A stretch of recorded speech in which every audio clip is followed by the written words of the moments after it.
I'm William Nozak, and in this module, I'm covering SEO Fundamentals. What are the fundamentals of SEO?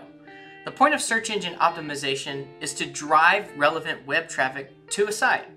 Right? We don't want to drive all the traffic that's available out there on the planet. We want to drive relevant traffic, those impressions that hopefully could turn into leads. Good SEO will help build consistent organic traffic. We want to make sure that each month, even when those queries are seasonal, that we're still getting a good amount of those queries to our site by having relevant content. A lasting digital footprint will continue to garner impressions, clicks, leads, sales, even if the marketing strategy is ignored for a few months. Granted, you never do this. You don't ever ignore your marketing strategy for a couple months. The competition is running way too fast. There are people out there with the same amount of dollars competing against you in your space. There's someone out there and they're willing to spend money on their content marketing strategy. However, that's the whole thing. It's different than ads. Organic, it lasts longer. Google's going to index it. You can find resources that are from 2017, still in position 1, still garnering featured snippets, still having huge value in bringing large impression and click loads, which hopefully end up turning into some form of expertise, authority, and trust that helps that company rank those things that are further down the funnel, such as their services or their products, or whatever they're trying to do. So SEO fundamentals optimize content. Always optimizing content. Always hoping to write better, more relevant, more evergreen content, improving it over the years. Focus on the user experience. The UI and the UX, they matter. What is the user hoping to find when they hit that page? Are they hoping to find top of the funnel content, right? So we still want to try to give them some middle of the funnel and bottom of the funnel pieces to grab onto our company or to get down into our funnels. And then who is that reader? Do they need more information down in the weeds? Do they need more information at 10,000 foot view? Do they need more information at the 30,000 foot view? Certainly you're going to have components in each level of this, but to what level? And do we write it at a 5th grade reading level, which the majority of content is going to be in that 5th to 12th grade, 12th grade being a little high, reading level, but do we write it for collegiate readers? Do we write it for PhD and postgraduate readers? It depends on who the end user is and how we present that content. For the most part, we want to make it readable by the majority of people and have material that's at the 30,000, 10,000, and the technical level, and at the same time having it at the top of the funnel so we can garner a ton of impressions, and also at the bottom of the funnel so people also know we provide the service. 3, optimize title tags and descriptions. This is super important for how it is presented in the SERPs. That title tag is a big part of why people are going to click if they feel like it's relevant to what their intent is. And then that meta description, hopefully you've got some of those keywords in that meta description so Googlebot can bold those keywords. And then that's going to just help people to further understand whether or not that's exactly what they're trying to find when they're consuming content, or they're trying to find your location, or they're trying to do some other thing in the SERP. Internal linking. This is our internal linking within our site, from vertical pages down to pages below it, from horizontal pages, pages that really have the same credibility, but maybe do different things. And then tagging images. This is all the way from the file name to the file title to the alt image. These are really the fundamentals of SEO. This is not what I like to call super technical stuff, but things that anybody can get right. So where to start with the SEO? Start with having a good domain name. Right, you can start back with a good business name that has a good title tag or like a little phrase below it that's really your main service. Like if you're a carpet cleaning company, you might have your company name, so XYZ carpet cleaning, XYZ, and then the tag might be carpet cleaning. So that's going to allow us to have a domain that's got this unique branding component and the main service that we're trying to sell. So match up the domain, the good company name, match the domain with the company name, or start with a good domain. So start with having a good domain name and a good company name. Match the domain name with the company name. A lot of people want to say, you know, geomodifiedservice.com. And that works in some cases. Most of the time, Google wants to brand your company name. How are people going and looking in Google? Matching up against those queries has a lot of benefits. Keywords should be included in the company name. That's like if it's Dave's New York Auto Repair, you might have Dave's Garage. That's really good. Dave's Auto Repair, if you geo-modify it with New York. We certainly want to brand it. We don't want to just call it New York Auto Repair, even though people are doing that. New York Auto Repair is always going to come across as like a directory, and things could change. And you might buy that URL, but I wouldn't necessarily go with that language. I would go with Dave's New York Auto Repair, or Dave's Auto Repair Garage, or Complete Auto Care. Having that so that whenever we mention that name throughout the copy of the site, and the URL, and the images, and the logos, it all brings that value of showing that main service so that we can win for some queries right out of the gate. Best for URL to reinforce both service and geolocation, and that's basically the slugs. So we want to have the URL matched up against the company name. Hopefully we've got that main service in the somewhere in the company name.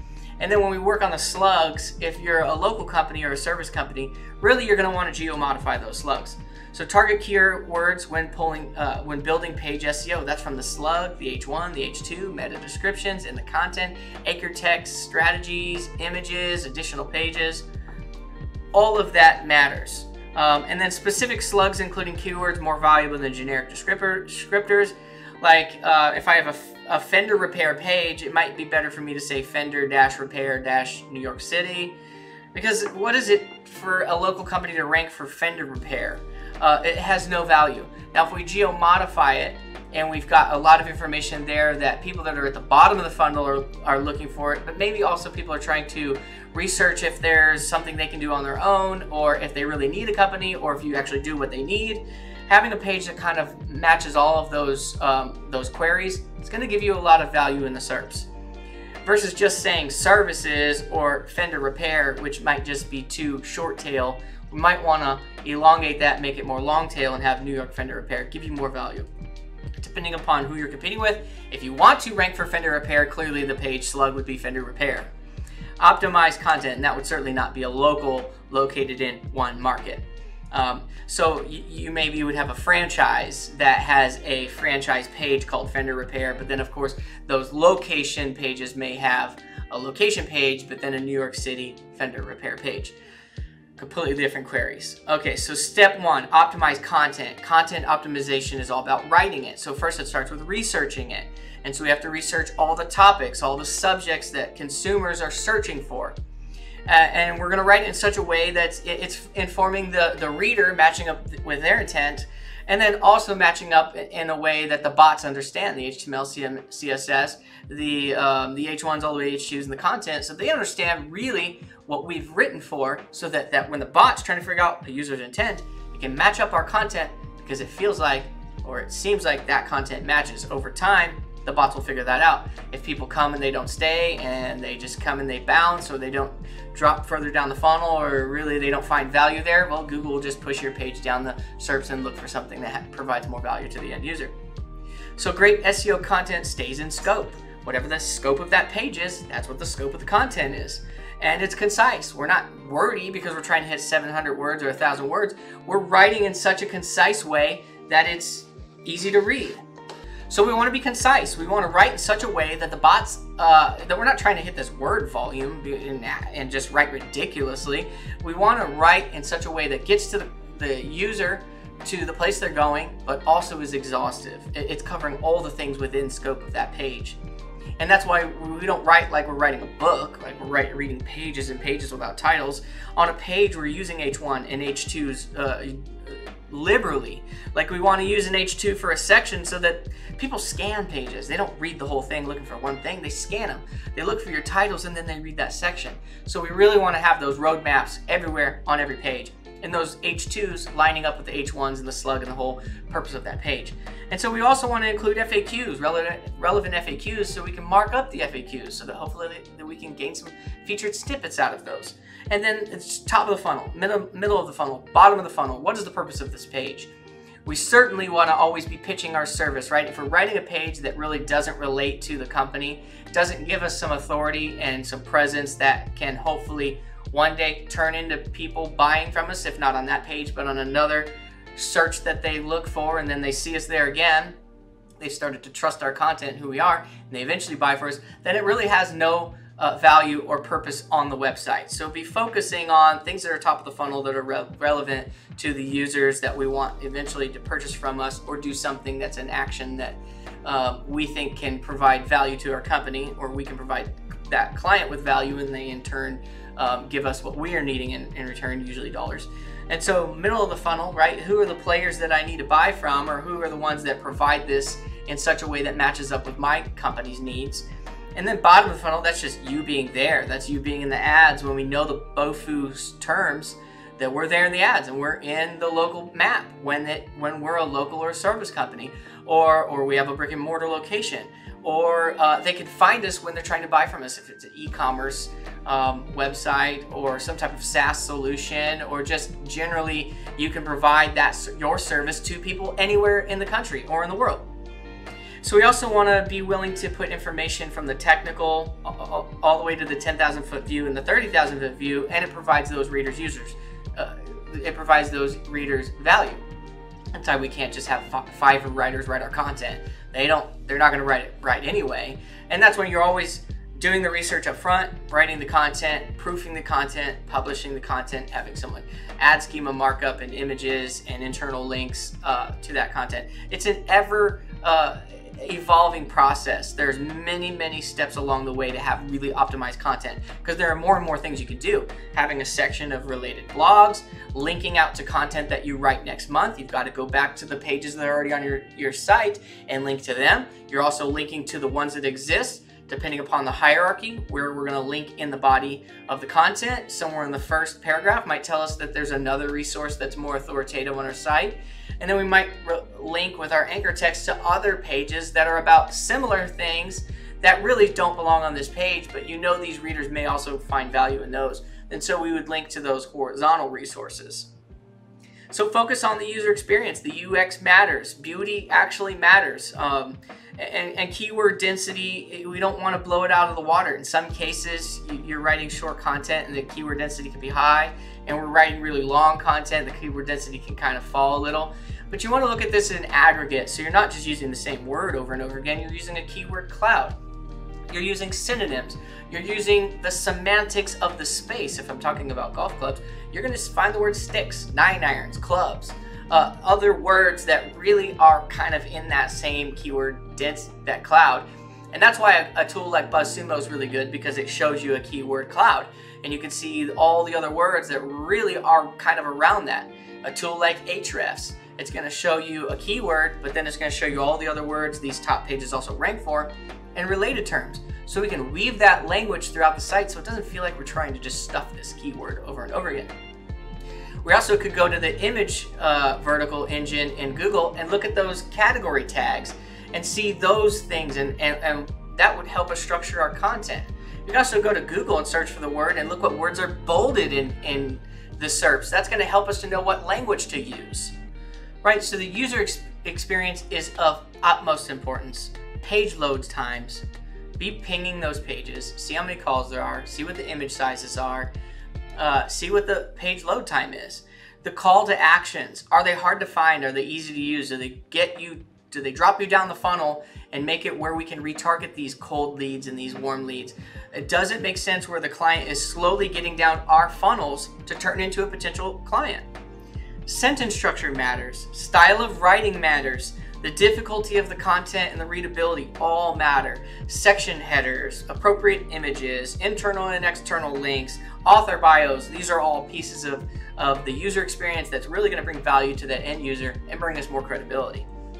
So optimize title tags and descriptions. Title tags are a ranking factor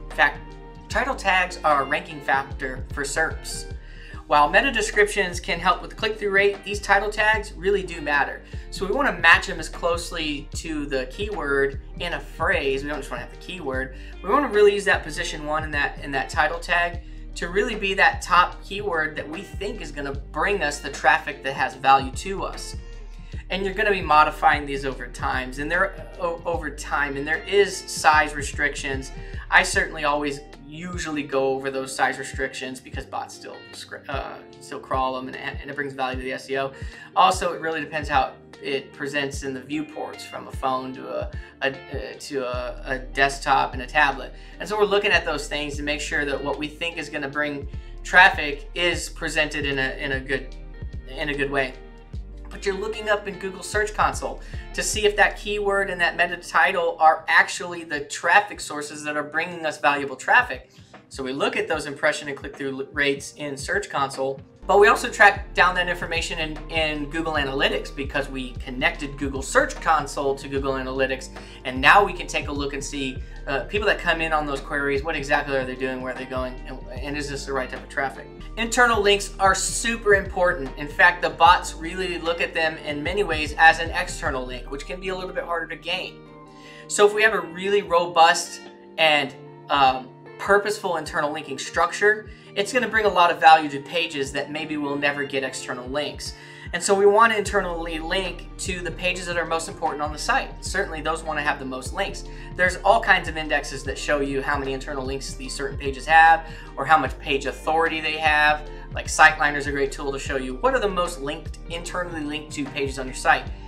Those need to make sense. Like, we don't need the sitemap to have the most internal links, the HTML sitemap to have the most internal links on the page. We need the main pages, whatever are converting pages, or those pages that we feel like people need to hit this page before they get to the next step in our funnel.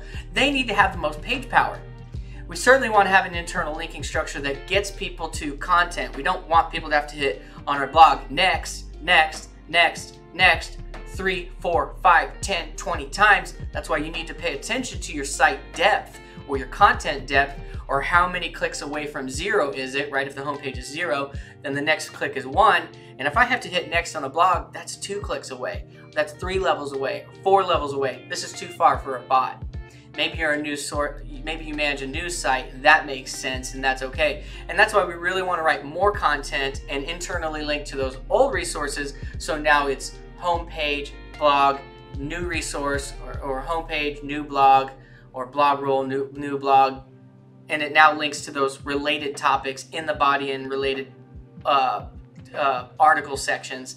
That's going to help us to keep that blog depth, or that link depth, or that page depth to a 3. Really, we want everything to be 0, 1, 2, 3. When it gets beyond 4 to 10, it's just too far, it's too deep. And the only place for people to really get there is hopefully if it's ranked organically in the SERPs, they can find it there. But from the site, how would they ever get to that old content? How would they ever find it? You're going to require them to hit next 10 times? Not going to happen. So that's why we continue our blog strategy and internally link to older great resources, and then update those resources over time with new material. Internal links matter. Tag images, right? So the optimizing images can help the whole site rank higher, pages load faster. So, image sizes, we want those under 100 KB, and that's really the rule. Sometimes they're going to be a little bit bigger depending upon the clarity of the image that you need. Certainly there's a trade-off between clarity and size. We're always squashing them down as hard as we can, file naming them appropriately to the pages they're serving on. We don't want to include too many, because each one of them is a call, and the more calls you have, the more time it takes to load those pages, and page speed matters for click-through rates and bounce rates, and when people just click it and then it takes too long and they leave. Not all your servers are on the top of a mountain with 5G internet. Some of them are in the valley on really slow rural 4G, or rural internet on a device that's just really slow in general. So we want to be mindful to have really quick pages, as few calls as possible, images that are optimized with file names, titles, and alt text that are appropriate for the page. Using images from canned images from these places that you get free images is not helping you. Maybe from a visual perspective it's needed now, but it's really not going to help that page from an SEO perspective. You really need original content, original images that can be built in, and they make sense for those pages. So instead of calling a file name img_01, we might call it auto repair for car engines. And even if we could geo-modify that image for a service or a location-based spot where the searches are locals, it's all going to help the page. It all helps.